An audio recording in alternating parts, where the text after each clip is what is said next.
Nakatsuru, or Nakatsuru. Either way, fortune teller Baba and a smelly ass bull couldn't have predicted this return. Now, I'm sure 90% of you know who he is, but for those who don't, if you remember furry monkey form, well, Nakatsuru is the guy behind that design, but he's been with the series long before the Grand Tour era. He jumped in with the original Dragon Ball series when he was 24 and quickly became one of the best animators on the show. Heavily inspired by the legendary Hayao Miyazaki, it's not too surprising Nakatsuru's animation would lean to a more grounded style of movement and, well, just a strong emphasis on it in general, and meanwhile also showing a strong understanding of Toriyama's style. And by Dragon Ball Z, his talent was certainly getting recognized, supervising classic episodes like 120, the cool hair flick and Freezer slice one if you don't remember, part of the Bardock special, and doing the original designs for it, which got completely changed by Toriyama, but still notable, and eventually would take over as character designer for the Buu arc, bringing a much needed update to Dragon Ball Z's designs and ushering that classic clean and defined look to the TV series. And of no surprise, he remained planted in that role for GT.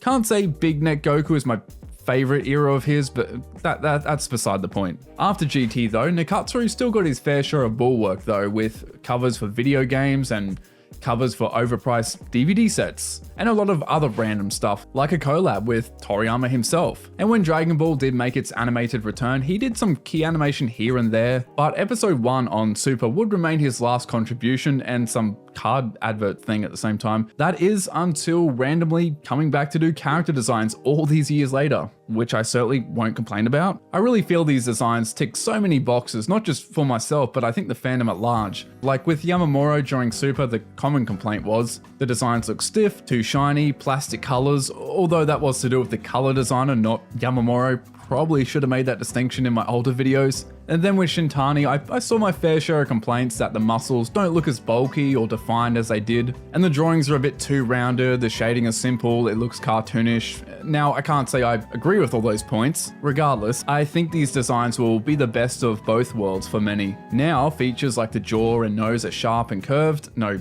hook nose, characters are much more heavily shaded, two tones are frequently used, muscles are more defined, well, at least in their adult forms, and at the same time, no stiff facial expressions, no facial highlights. Now, if you're wondering, oh, okay, there's definitely an old school flavor there, but it still feels a little different. Well, that in large part is because Nakatsuru is heavily referencing Akira Toriyama's modern art style, or more accurately, post-90s art style. And starting from the top, a major part is the eyes. So some Dragon Ball eye lore in a nutshell. Originally Goku and many characters' eyes were drawn with that half circle, and then down the line came that hooked one with a strong curve on the top and a second line on the bottom. However, by the 2000s, there's a bit of a swap up. You can notice how small the overall shape has become and also how large the pupils are, as well as that bottom line being removed. In 2005 with Nico Margin, very similar look, and for the frowning it's two separate lines instead of that boxy shape. Then skipping ahead almost a decade later to some of his illustrations for Battle of Gods, still the same. And now side by side, it's pretty obvious that Nakatsuru has very much brought that stylistic trait over, and honestly, even back in GT, you can get a trace of it in his work. Without going too much on a tangent, the one time he actually animated on a GT episode, the proportions for the eye shape and pupils on Goku is very similar in style to what I've just described. My guess is that he was referencing Toriyama's proportions for it in the final chapter of Dragon Ball. There's like 2 or so drawings which have that style for Goku, hardly consistent by any means, which is why I didn't mention it from the start. Or perhaps he was also referencing some of Toriyama's other works that were coming out during the GT era and had that similar shape. Yeah, I guess Toriyama was truly spot on when he said Nakatsuru's illustrations are more me than my own work. Personally though, I don't really have anything against it. I guess I prefer the older look more, but honestly that's probably because that's simply what I'm just used to. Now the shading style is also a really interesting blend.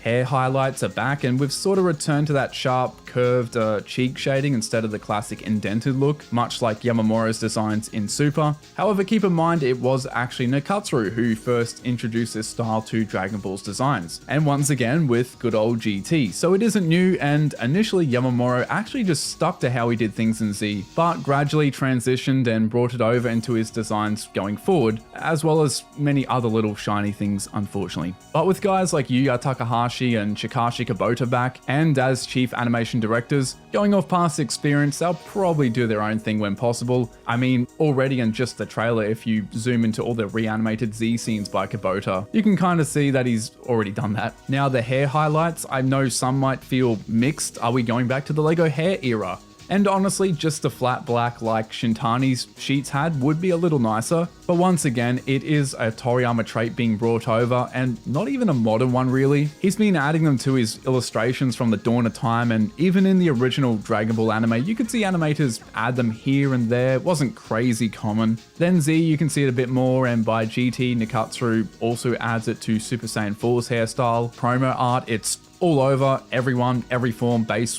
whatever. So it's not just a modern Yamamuro thing or a particularly new approach for Nakatsuru. However, at the very least, the shape design this time is spot on to Toriyama's, and it's just better placed. With Yamamuro's designs, it was applied to mainly just the outer edge of the spikes, and a lot of the time was added regardless of where the main light source sat. For example, the light is coming from this direction, but there's all these highlights added here, where really the light wouldn't be reaching. Then take this drawing. The way they're drawn gives a sense that the light is actually hitting and spreading out over the form of the head. It isn't just kept to the edge like the former example with this random black spot still present. And to give the impression that the light is hitting and falling off, the first tone, that light grey here, is removed for some of the lower spikes, and for the other half of the spikes, no highlights are added at all. And as a result, the hair feels a lot more three-dimensional. Now, actually pulling up the designs and moving away from the hair swag talk, the shading style for pretty much everything else is really nice and different. Like, it's not as detailed as perhaps his designs in GT, but at the same time not as simple as what we've had with Shintani, and of no surprise, very in line with Toriyama's approach. You can see the similarity with the large and concise shapes with some straights, very nice. And switching back to the anatomy, I know I've said this a lot, but once again, he really nails Toriyama's work so well with the more like thinner arms and the face. Of course, back in the original series, Toriyama's designs were quite chubby, and although I do prefer that look, when it comes to the younger characters, yeah, I'm fine with it. It's more so with the older ones which leave me mixed and sad. But anyways, that was the main stuff. When more designs are available, like Goku and Vegeta in their adult forms for instance, I'll probably cover that. And also jump onto Fandom Eon for some anime merch, Dragon Ball, whatever. And shout out to the Patreon crew. Please send $1 over there. And with that, I'll see you later.